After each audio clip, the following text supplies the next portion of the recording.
ignition, fan, fuel, water pump, and then crank it. So that's it.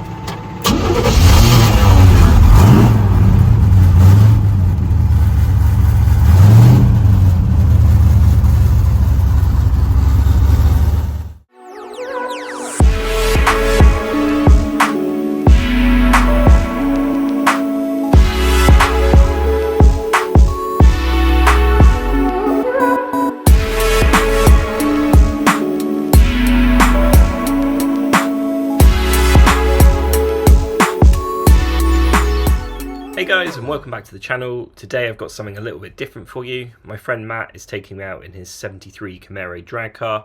It's unlike anything I've ever driven before, and actually I hadn't even been out for a passenger ride in it before this point, so I've really got no idea what to expect other than it's super loud and just about road legal. Anyway, Matt's going to take me for a bit of a spin in the car first, then we'll have a chat about the car, and I'm going to take it for a little drive too. Hope you enjoy the video, and please don't forget to like and subscribe for more content.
An experience.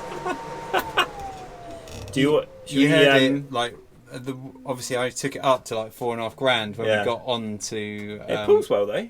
Yeah. That was the first time I actually gave it any throttle.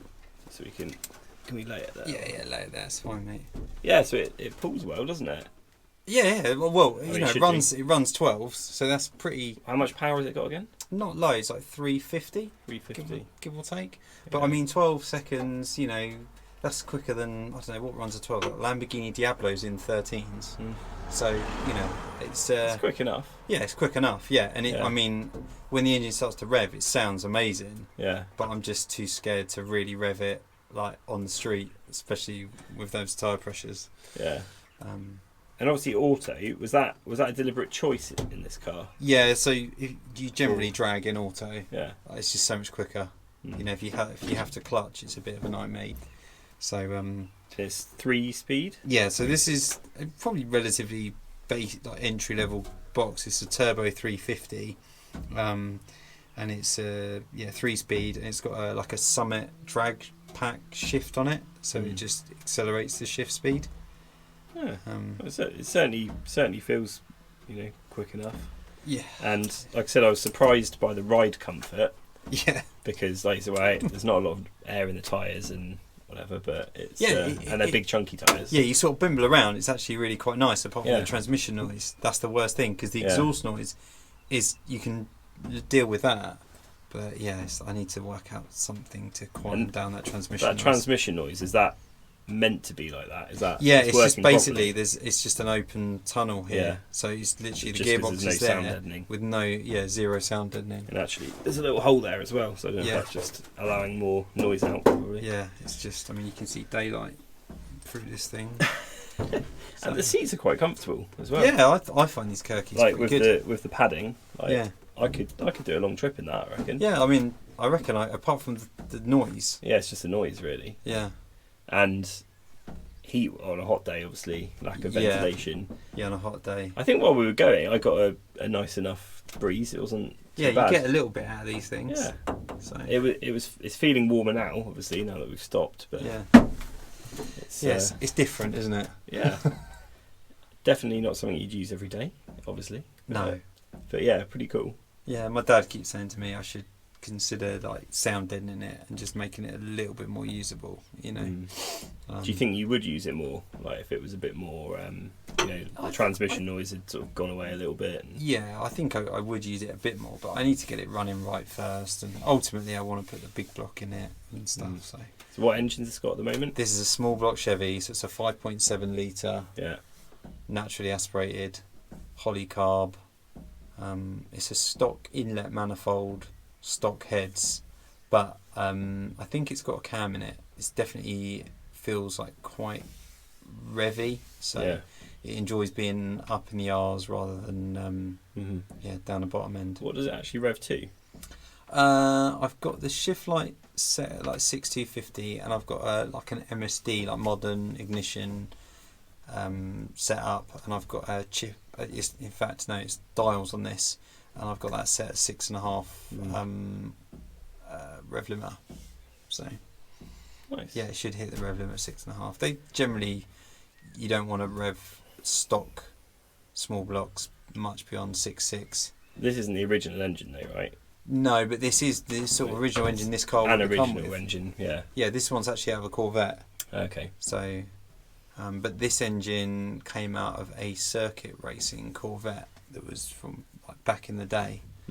So I'm sure you've told me before, but how did you come about to get this car? Well, basically, down in the West Country, my dad's got a sort of bit of a toy barn where he keeps his stuff. He's got a bit more space because living in his house in Basingstoke, it's a little bit tight and not a lot of room for cars and whatnot. So he's got this barn down there, and a few local guys come and go and have tea and catch up. And one of the guys, Neil, had this, and at the time it had a blown big block Chevy in it, which was big supercharger sticking out through the bonnet and all the rest of it. Built by a company called EDA, which is a really well-known engine builder. So my dad fancied buying it in order to get the engine and gearbox out of it, because it had a turbo 400 gearbox and a few trick bits on it. So it was sort of really ready to run 8 seconds. Okay. And Dad did the deal for the car. Yeah. And I just love the car so much. I was like, oh, please, can we keep the car? So was he originally intending to get rid of the car? Yeah. So it was like, just as a shell. Sell the car, keep the engine gearbox, and just move the car on. And I was like, oh, Dad, I'd really like to buy that off you. We agreed a sort of price for the car as a roller. Yeah.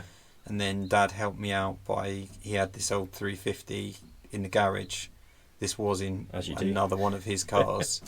Yeah, so it was sat to the side and said, yeah, you can use that for now until you get your big block built.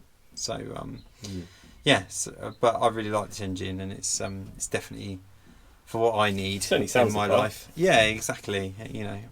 I think the kids enjoy it. It's a nice little hobby car. It doesn't cost me loads. So And you've been involved in drag racing from a young age, haven't you, because of your dad? yeah, so I think Dad started racing like 85. So I'd have been at the time like 4 years old. And this particular engine was his first race engine. Oh. So this would have been back in 85. This would have been his... This actual engine was This his engine was in his first car, one. yeah. And it's still going, that's pretty good. Yeah. Yeah. So, and then... So you obviously used to go with your dad to lots of events. yeah, and I'd things. go with Dad and just help him, put like sticky grip on the tyres and change the wheels over and do bits and pieces. And then my dad built like a purpose-built dragster, and which was a front engine one. They call it an altered. Mm-hmm. So it was based. You have it had a Fiat Topolino body shell, all fiberglass. Yeah. And then another small block Chevy in the front, but that one was a proper built small block by a company called ICE at Silverstone.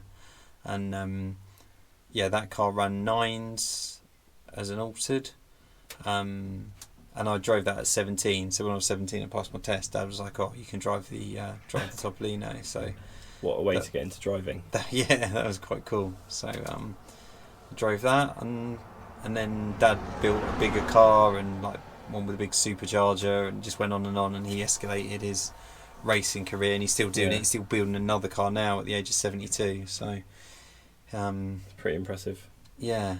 Hopefully that'll be you one day. One day, yeah. I think Dad's run like mid-6. He's run mid-6 at like just under 250 miles an hour.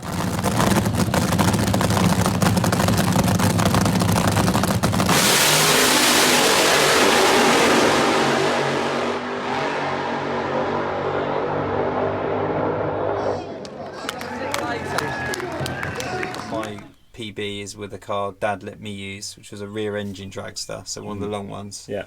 And I run 7.0 at 197, so just shy of the 200. Just missed it. Yeah. So I was listening to a podcast or something the other day though, and they were saying about the difference between like 190 and 200. It's like quite a big step, even though it doesn't sound much. Kind of, just that last little bit. I think when you get in, like, to be honest, once you're getting into like 9-second territory, every half a second is like involves serious horsepower, to make that difference. So, to be honest, I've done it all my life. I'm not too fussed about doing loads of it. I'm happy to go to the pod like a couple of times a year, and just spend time with my family, and just having this is just cool. I just love looking at it, to be honest. It is. There's no denying it is a good looking thing. It's fun just to go, look at that. Yeah. Does it, random question, does this run on like race fuel or just regular stuff, or? Just regular super pump gas. Yeah, just regular pump gas. So I've had it. I can't believe I've had it like 4 years, I reckon, something like that. So I've had it a while. The car's been like fully repainted, but just blow over. My dad's mate painted it, and when I got it, it was a different shade of red, and it had silver stripes. Okay. And it had a funny boot lid on it.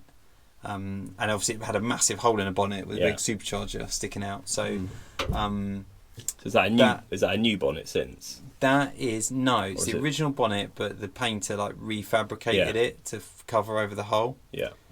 And then the boot lid and the RS spoiler. My mate's got a 70 Camaro, which he's building. This is a 69? This is this is a 73 actually. 73. So he's got the same shape as me. This is a Gen 2. Okay. And he was taking off the RS spoiler and boot lid, so he sold that to me, which they're quite hard to come by. So in the UK, so he sold me that because he's got other plans with the rear of his car. So what are your plans for this going forwards, do you think? Not a lot, to be honest. Get that big block built, and make it a little bit more streetable. So, have you already got the engine ready to go in then? Yeah, so I've got a block, literally a block, and it's got heads on it, but they're what they call a peanut head, so like early heads, and I'd quite like to put some probably like some Chinese heads. They do some really good, believe it or not. Like, I say really good. They're not really good in the terms of heads. They're you good know, for what you pay for them. Yeah, exactly. Yeah. Good for what you pay for them. Yeah, and like performance-wise, they're okay. You know, they'll breathe better. They'll be a hell of a lot better than the original iron heads. Right. So alley heads with like uprated rocker gear, and then some sort of inlet manifold and just and a carb. So don't do anything too crazy with it, but it would be more like, instead of 350 horsepower, it'd be like 450. So, and more torquey. Right. So, but heavier. Similar noise level. Similar, yeah. Yeah. Maybe it's going to be a bit louder, I'm sure, but not a lot louder. But then you run into once you've got the engine, do you need a bigger transmission? Do you need a turbo 400 or a power glide? And it just goes on and on. Like the dream would be an LS, because it's an alley block, so it's a lot lighter. Yeah. But again, it's just money, and money I haven't got. Yeah, it's the problem when you've got lots of different cars to keep going. Yeah, and children, lots of different children to feed. Yeah, it's part of the fun. Okay, time to get some fuel in it, straight into the boot-mounted fuel tank, and then it's my turn to take it for a spin.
That's it, and then fuel pump off the middle green one. That's it. No light on that one. Is That's that all good? Yeah, that's it. Yeah.